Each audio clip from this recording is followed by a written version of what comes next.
The Miser and His Gold, a valuable lesson for kids.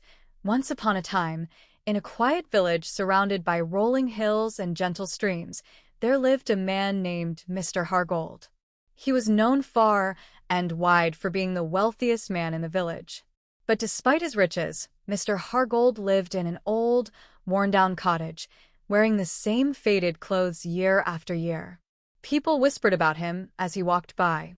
Why doesn't he ever spend his gold? The villagers would wonder. The truth was, Mr. Hargold was a miser. Every day, just before sunset, he would creep out to his garden with a small, rusty shovel and carefully dig beneath the largest stone. There, hidden in the earth, he kept his most prized possession, a chest of gold coins.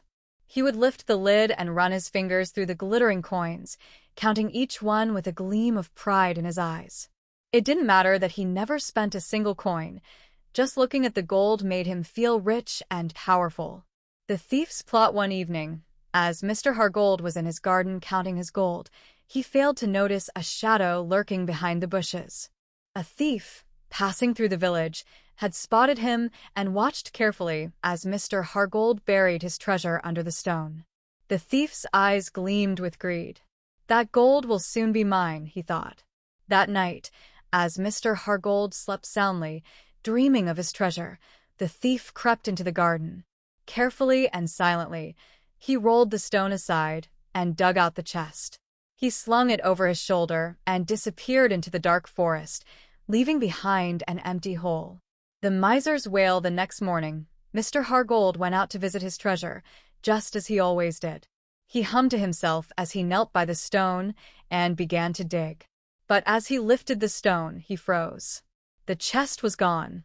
His gold, his beautiful, precious gold, was nowhere to be found. Mr. Hargold let out a loud wail that echoed across the village. He fell to his knees, clutching at the empty dirt and crying out in despair. His neighbors, hearing his cries, came running to see what had happened. "Someone has stolen my gold." Mr. Hargold sobbed. "All my treasure. It's gone." The villagers exchanged puzzled looks. "Gold?" one of them asked. "You had gold buried in the garden all this time?" "Yes," Mr. Hargold cried. "It was mine, and now it's gone." "Why would you bury your gold in the ground?" asked a wise old man. "Why not keep it safely in your home?" Mr. Hargold wiped his eyes and sniffled. "I never planned to use it," he admitted. "I only like to look at it." The villagers shook their heads in disbelief. "You never spend it?" the old man asked. "Not even a little to make your life more comfortable?" Mr. Hargold shook his head stubbornly. "No, it was too precious."